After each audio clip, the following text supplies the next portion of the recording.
Bahwasanya rambut Nabi itu panjangnya sampai dengan pertengahan telinga, ya seginilah ya.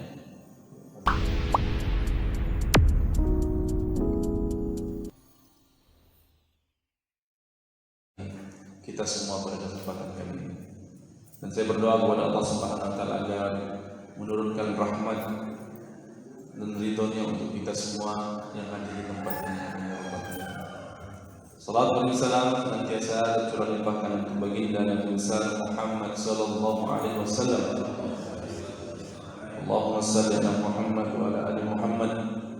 Juga semoga salawat serta taslim ini dilimpahkan juga kepada keluarga-keluarga beliau, para sahabat-sahabatnya, serta siapa saja dari umatnya termasuk kita semua yang mengikuti berusaha mencintai dan menteladani beliau. Semoga kita dimasukkan di golongan umat-umat yang diakui, umat-umat yang kelak mendapatkan syafaat, dan umat-umat yang kelak nanti di surga bertetangga dengan Nabi sallallahu alaihi wasallam. Amin ya rabbal alamin. Mari Bapak Ibu yang semoga kita yang diberkahi Allah Subhanahu wa taala, mari kita buka dengan bacaan basmalah. Bismillah. Alhamdulillah, kita sudah sampai di bab 3 di kajian Sirah Nabawiyah kita, masih di kitab yang sama, di kitab Syama'ilun Nabi Imam Tirmidzi. Bab ketiga ini atau sampai beberapa bab setelahnya akan fokus membahas tentang pilihan-pilihan sikap Nabi Sallallahu Alaihi Wasallam sebagai seorang pribadi, tentang bagaimana beliau merawat diri dan menjadikan beberapa bagian menjadi kebiasaan dan ciri khas beliau. Ya. Apa hukumnya nanti yang kita bahas, termasuk pada kesempatan ini bab ketiga. Imam Tirmidzi memasukkan di bab Maja'a fi sya'ri Rasulullah sallallahu alaihi wasallam, bab tentang gambaran rambut Nabi sallallahu alaihi wasallam. Gaya rambut beliau seperti apa nanti di sini akan dijelaskan oleh Imam Tirmidzi dalam kutipan-kutipan hadis yang beliau kumpulkan. Secara umum, hadis-hadis yang menggambarkan tentang rambut Nabi, Pak, menjelaskan para sahabat itu, aku melihat Nabi SAW rambutnya itu sampai dengan telinga. Ini riwayat pertama. Riwayat kedua menyebutkan kana jummatuhu ilal mankibain, bahwasanya rambut Nabi SAW yang kedua itu disebutkan sampai dengan menyentuh pundak. Berarti dua kemungkinan, yang satu sampai telinga, yang satu sampai pundak. Terus yang benar yang mana? Nah, itu yang pertanyaan kita kadang kita suka apa? Terus yang betul yang mana itu? Kenapa beda-beda? Padahal para ulama menjelaskan boleh jadi para perawi yang melihat tersebut, sahabat-sahabat yang berbeda yang meriwayatkan hadis-hadis tersebut memang melihat dua keadaan. Nabi SAW pernah rambutnya itu sampai telinga saja, tapi sebagian sahabat yang lain ketika melihat Nabi dan meriwayatkan hadis-hadis tersebut melihat rambut Nabi sudah panjang sampai dengan pundak Nabi SAW. Dan Nabi tidak pernah lebih dari pundak, apalagi sampai pinggang, tidak pernah ya. Jadi panjangnya Nabi SAW itu ya kalau tidak telinga ataupun pundak. Dalam pembahasan ini kita coba akan singgung juga pembahasan fikihnya terkait rambut. Apakah ini sunnah? Apakah kemudian kita akan mengambil rambutnya sampai telinga atau sampai pundak, kemudian kita meniru ini? Orang menganggap ini bagian dari sunnah Nabi SAW. Wah, repot yang PNS. Berarti PNS, tentara, polisi akan pernah bisa mengawalkan. Ya, rambutnya panjang sampai mana Pak? Sampai pundak. Nanti kita akan bahas insyaallah. Di sini hadis pertama, kita ketikkan dulu hadis pertama. Hadis dari Anas bin Malik radhiyallahu anhu, qala kana sya'ru Rasulillah sallallahu alaihi wasallam ila nisfi udhunihi. Kata Anas bin Malik bahwasanya rambut Nabi itu panjangnya sampai dengan pertengahan telinga. Ya seginilah ya. Artinya gondrong.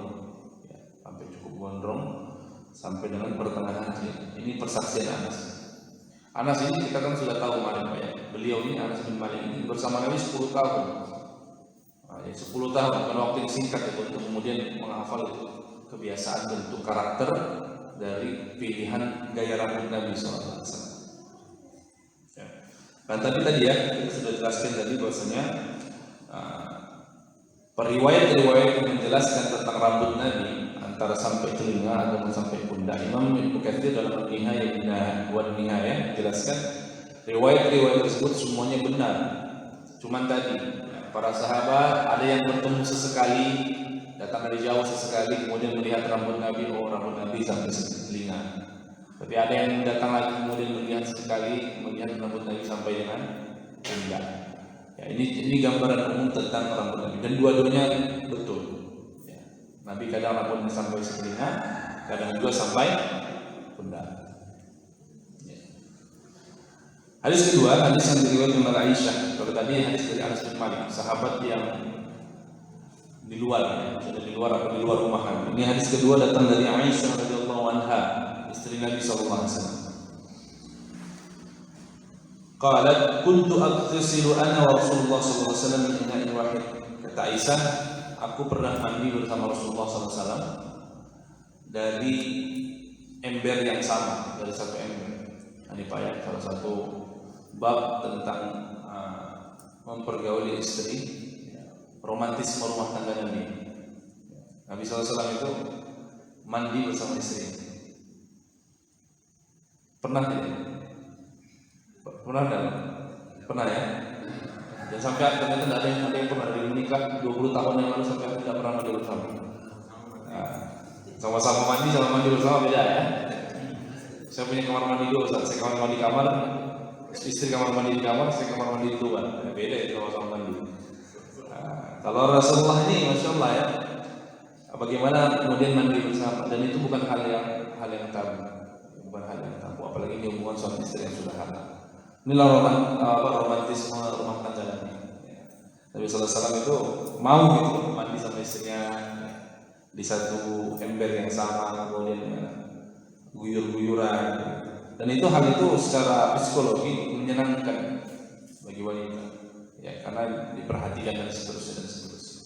Inilah treatment Nabi kepada istri-istri. Salah satunya adalah Aisyah. Wa kana lahu syahrun fawqa al-jummah wa duna al-wafrah. Bahwasanya Nabi sallallahu alaihi wasallam, kata Aisyah, Nabi sallallahu alaihi wasallam rambutnya itu ya fawqa al-jummah wa duna al-wafrah, itu ya di bawah leher atau di atas pundak ya, sekitar segitu. Ya, agak cukup panjang ya untuk ukuran kebiasaan rambut kita hari ini. Artinya dua hadis ini sudah cukup menjelaskan bahwasanya bagaimana Nabi SAW rambutnya itu ya panjang. Akan tetapi nanti ada beberapa riwayat yang menjelaskan di sini. Ini beberapa hadis ini dari sekian riwayat menjelaskan rambut Nabi SAW. Tapi kemudian para ulama menjelaskan apakah memanjangkan rambut tersebut termasuk sunnah yang harus diikuti atau tidak, atau sekedar kebiasaan Nabi SAW yang sesuai dengan keumuman gaya rambut pada masa itu. Para ulama menjelaskan ini termasuk bagian dari basyariatul Rasul, sisi kemanusiaan Nabi yang kemudian tidak diharuskan bagi umatnya untuk mengikuti. Rambut panjang itu lumrah pada masa itu. Ya, jadi rambut, kalau kita nonton film-film zaman dulu ya, film-film zaman dulu itu orang laki-laki pun rambutnya panjang. Apalagi film di Cina, film-film Cina itu kalau menggambarkan tentang kaisar-kaisar rambutnya bersanggul panjang. Kalau kita nonton film-film Yunani, laki-laki juga panjang. Atau film-film Umar lah ya, menceritakan masa-masa karena rata-rata rambutnya panjang semua. Dan memang secara umum rambut itu laki-laki pada masa itu rambutnya panjang. Tentu tidak panjang sekarang, artinya panjang. Ya, artinya panjang sampai dengan sepundak dan setelinga itu sangat lumrah dan lazim pada masa itu. Mungkin juga karena barbershop dan cukur Madura belum banyak.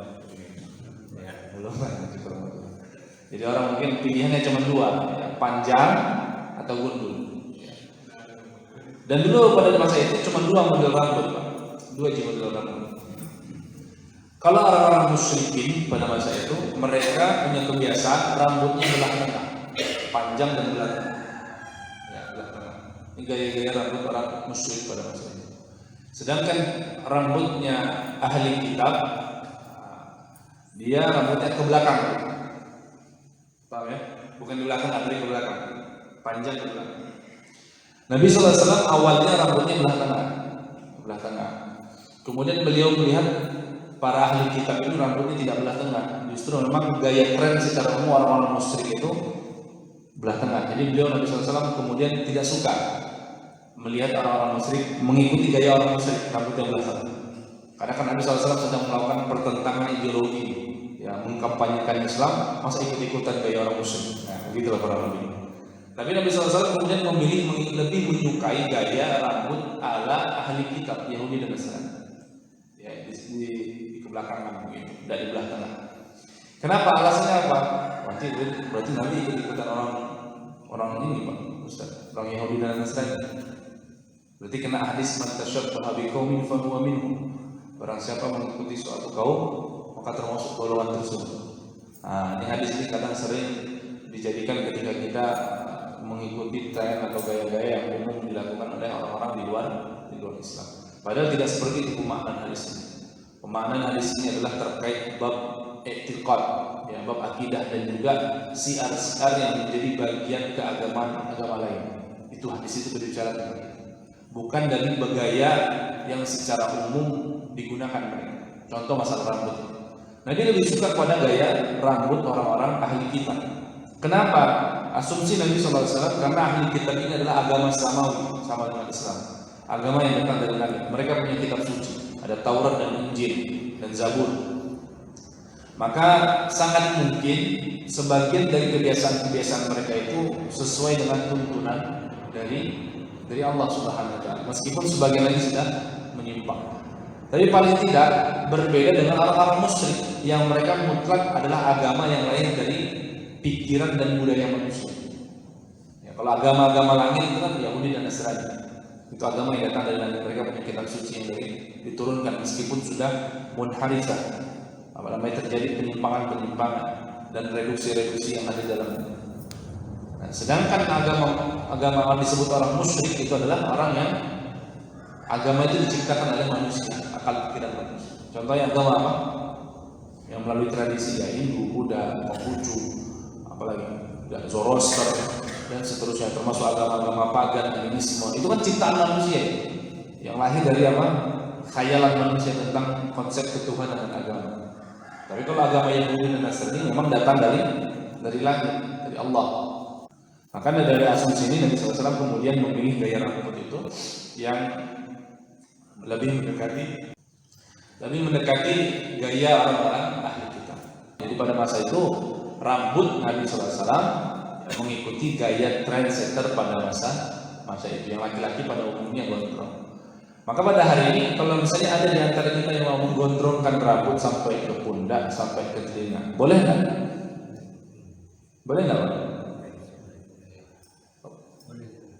Nah, maka di sini kalau memang kita mau mengikuti Nabi SAW menggondrongkan rambut sampai telinga sampai pundak dengan alasan mencintai Nabi dan niat mengikuti Nabi, maka fihi ajrun, maka ada kebaikan dan pahala di situ. Dengan niat tidak menteladani Nabi, ta'assi wal iqtida.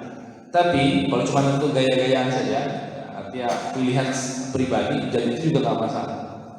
Meskipun lumrahnya rambut laki-laki pada masa kita pasti pendek, betul Pak ya? Ya, pendek, cukur rapi, segala macam. Ini gaya kita secara umum, ya. Tapi juga perlu diperhatikan jika memang hari ini ada pergeseran makna dari rambut gondrong. Rambut gondrong ini kadang identik dengan kaum marginal.